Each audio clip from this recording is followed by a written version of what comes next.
شاب جان جانم. میدونی جمعیت ایران چند نفره؟ 85-90 میلیون نفر هست فکر کنم. میدونی چند نفر ایرانی خارج از کشور دارن زندگی میکنن؟ طبق آمار ثبت احوال که همین بهمن پارسال منتشر شده بوده 4 میلیون 4.5 میلیون نفر فکر کنم هستن. آره، یعنی تقریبا 5% جمعیت ایران خارج از کشور زندگی میکنه. ایران قره شیشه ایران همیشه زاویدان دن دن دن دن دن دن ذره خاکه وطنم من ذره خاکه وطنم من. حالا میدونی کانادا چقدر جمعیت داره؟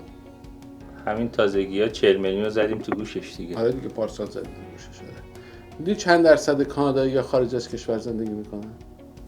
نه. The latest data estimates around 4 million Canadians live abroad, roughly 11% of the country's population. That number a huge increase, a 36% jump from the number of Canadians who lived elsewhere in 1990.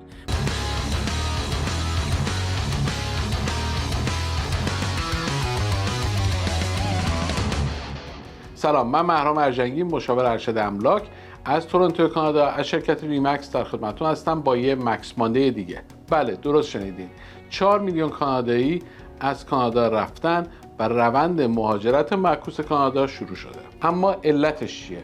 So the high cost of living is just one reason more Canadians are choosing to live abroad. More and more Canadians are waving goodbye to their homeland. For the size of our population, there's a huge amount of Canadians kind of no matter where I go. And moving abroad, uprooting for reasons including housing and healthcare. Because I've been priced out of my own country, and on top of that, the waits for services, for example, especially medical services, is really pathetic. The skyrocketing cost of living is difficult for both people who've lived in Canada for a long time and for newcomers. That means some people who chose to move to this country are now making other plans. CTV's Jumi Ogunshola reports tonight on the difficult decisions some immigrants are now making to leave. امروز میخوام یه مقایسه کنیم بین ایرانیان مهاجری که از ایران میان بیرون و کانادایی‌های مهاجری که از کانادا میان بیرون. یه تشابهی بین این دو قشر هستش. طبق این نموداری که میبینین، مقصد اول ایرانیانی که از ایران میان بیرون، مقصد اولشون کجاست؟ بله، حدستون درسته، شیطان بزرگ یا همون امریکا. اما مقصد اول کانادایی هایی که از کانادا میان بیرون کجاست؟ بله، باز هم همون امریکاست، ولی اینجا ما به شیطان بزرگ نمیگیم. اینجا ما بهش میگیم کشور همسایه، دوست و برادر، همسایه جنوبی ما امریکا. از قدیم الایام ایالت فلوریدا در جنوب شرقی امریکا مقصد مناسبی برای بازنشستگان کانادایی بوده به علت آب و هوای خوبی که داره و عدم اختلاف ساعتی که با تورنتو داره. یعنی هر دوتاشون روی نصف النهار قرار گرفتن و در نتیجه تغییر ساعتی نداریم. به اضافه اینکه با 4 ساعت 5 ساعت پرواز شما از تورنتو میتونید برین ایالت فلوریدا در جنوب امریکا و در آب و هوای خوب. کانادایی‌ها از قدیم الایام خیلیاشون وقتی که بازنشسته میشن میرن اونجا ویلا میخرن، کاتج میخرن، خونه میخرن و 6 ماه سال رو ییلاق قشلاق میکنن. یعنی زمستونا رو میرن فلوریدا، تابستونا رو برمیگردن میان کانادا یا تورنتو و همین شهرهای اطراف تورنتو. و در حدی این مهاجرت زیاد هست که یه لغتی تو انگلیسی داره، تو انگلیسی کانادایی داره که بهشون میگن snowbird، یعنی پرندگانی که وقتی اینجا برف میاد و زمستون میشه جمع میکنن میرن جنوب، وقتی از جنوب هوا در حقیقت خیلی گرم شد جمع میکنن میان شما.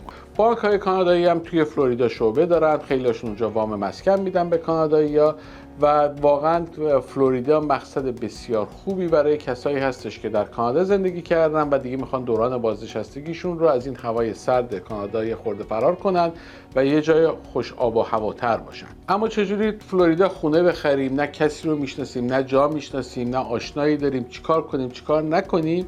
خب جوابش اینجاست. خوشبختانه شرکت مادر ما، شهاب این مادر منه، منظورم شرکت مادر ما شرکت مادر ریمکس هالمارک بود. بله، شرکت ریمکس هالمارک که شرکت مادر ما میشه، خوشبختانه یه شعبه جدیدی در ایالت فلوریدا امریکا باز کرده که عملا میتونیم دیگه از این بعد بگیم ما یه آفیس هم توی فلوریدا داریم، اکسس خوب داریم به وکلای خوب، به ایجنت‌های خوب و یک شعبه کامل مثل همین شعبه‌ای که تورنتو داریم و کلاینتامون رو توش می‌بینیم همونجا تو فلوریدا داریم و میتونیم شما رو ببریم فلوریدا و در حقیقت اونجا بهتون ملک نشون بدیم، براتون ملک بخریم، کار وامتون، کارهای تایتل، در حقیقت ترانسفرتون، چون سیستم امریکا با کانادا فرق داره، تایتل‌ها مثل وکیلا جابجا نمی‌کنن، کمپانیایی هستن که جابجا می‌کنن.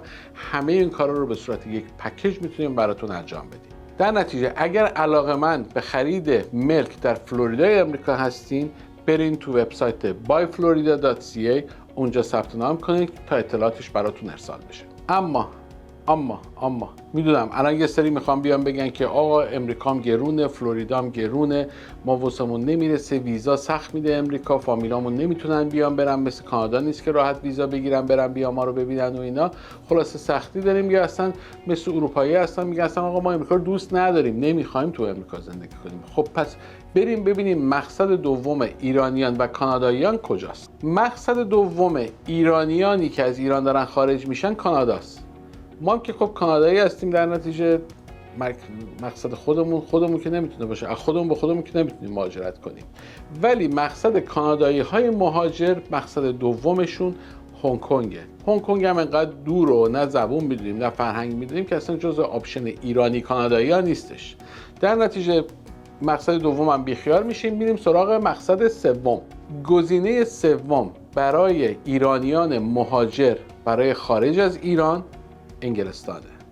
و جالب اینه که برای کانادایی هم مقصد سوم انگلستانه، با توجه به اینکه که زبانش یکیه و ریشه های فرهنگی و قومی دارن با انگلستان. الان میدونم یه سری میان میگن که آقا انگلیس گرونه، ویزا نمیدن، آب و هواش بده، ابریه، ما نمیتونیم بریم، اینجوریه اونجوریه، کلی داستان داره. ما یه جایی میخوام بریم کنار دریا شل کنیم، آفتاب بگیریم، آب پرتقال بخوریم. تازه در کنار آب پرتقال خوردنمون سرمایه گذاریمون هم امن باشه، یعنی خیالمون راحت باشه که دلاری، پوند انگلیسی، یوروی سرمایه گذاری در این حده که ارزششو در طول زمان از دست نده.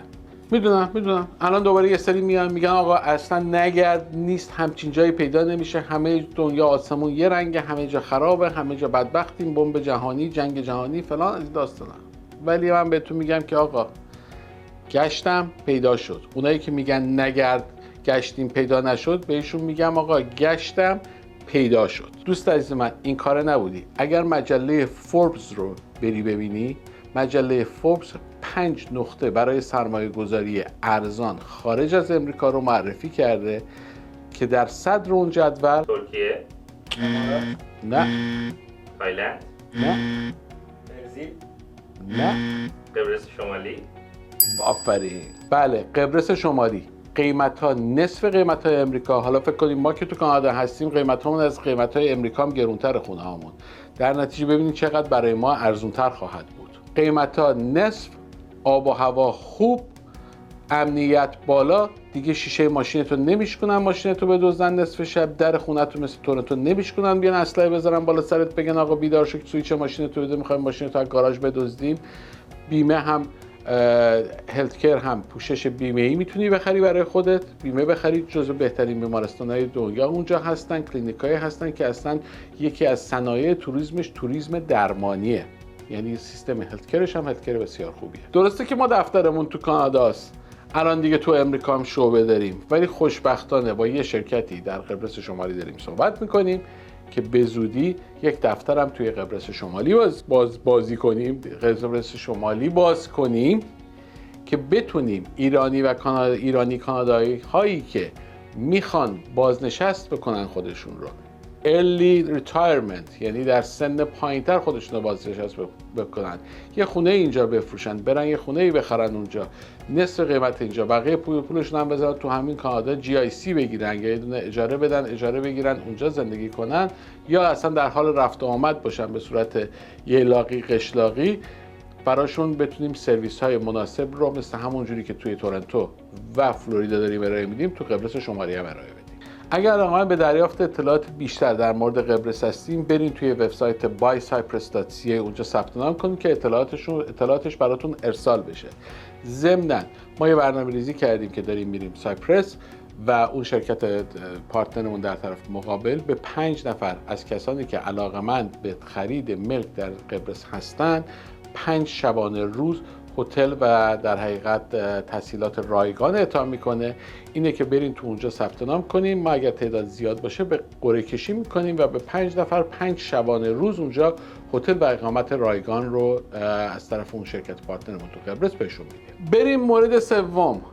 حالا اصلا دوست نداری، نه امریکا دوست داری سرمایه گذاری کنی، نه قبرس دوست داری سرمایه گذاری، عاشق تورنتو هستی و میخوای همینجا بمونی، یا نسل جوانی تازه اومدی کانادا، هنوز باید یه 7-10 سالی بمونی، میخوای تو خود کانادا سرمایه گذاری کنی و پول کامل هم نداری، خورد میخوای پولشو بدی.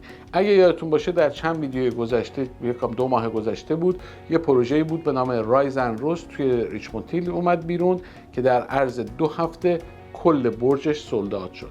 حالا پروژه رایز اند روز برج دوم رو شروع کرده ثبت نام کردن. اگر در فاز اول رایز اند روز دیر جنبیدی و واحد بهت نرسیده که چند تا از کلاینت های خود ما هم همین اتفاق براشون افتاد که دیر تصمیم گرفتن و دیگه سولداد شده بود، واحدی بهشون تعلق نگرفت، سریع عمل کن، تلفن رو وردار و همین الان به یکی از بچهای تیم ما که روی صفحه اسمشون میاد و تلفنشون میاد تماس بگیر که اطلاعاتش رو براتون بفرستن، یا برو توی وبسایت condoplanet.ca اونجا ثبت نام کن که اطلاعات پروژه سریعا برات ارسال بشه، بتونی یه واحد اونجا برای خودت رزرو کنی. اما در هفته‌ای که گذشت یک اتفاق خیلی جالب افتاد. خانم کریستیا فریلند، وزیر اقتصاد دولت فدرال کانادا، یا همون احمد خطرشون، البته من از آقای احمد خطر عذرخواهی میکنم چون ایشون دیپلم اقتصاد دارن، خانم کریستیا فریلند وزیر اقتصاد دولت فدرال دیپلم اقتصاد هم ندارن. و تحصیلاتتون چیه؟ من قربان دیپلم اقتصاد دارم. مدرکشون همونجوری که گفتم قبلا در زمینه ادبیات روسه.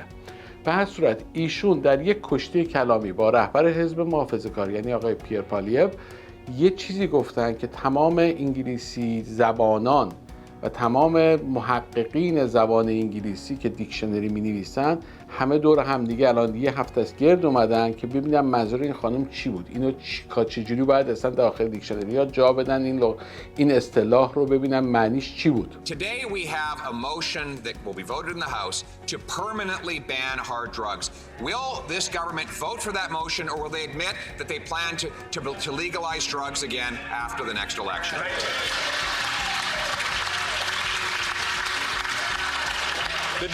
The Honourable Deputy Prime Minister and Minister of Finance. Mr. Speaker, the Conservative leader is wearing more makeup than I am today. Now, I think it's wonderful. I'm going to ask colleagues.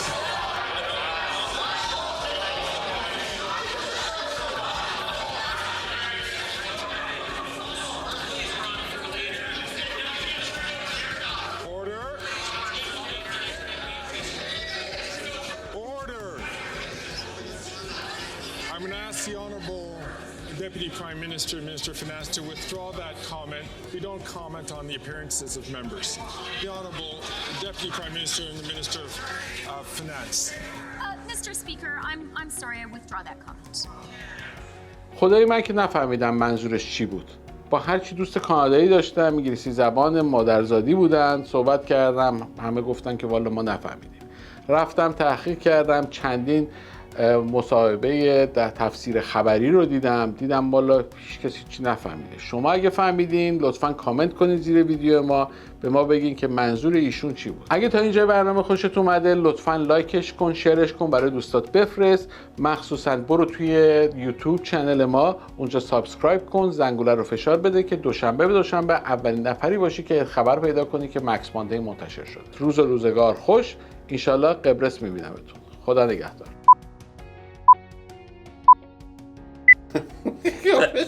اصلا من دیگه دفعه رفتی تو خنده یعنی شروع نشده دیگه تا آخرش شده دیگه. شب جانم اگر در پروژه فاز اول رایزنزورس چی میخوای چی میخوای خدایی چی میخوای دیگه از قدیم الایام ایالت فلوریدا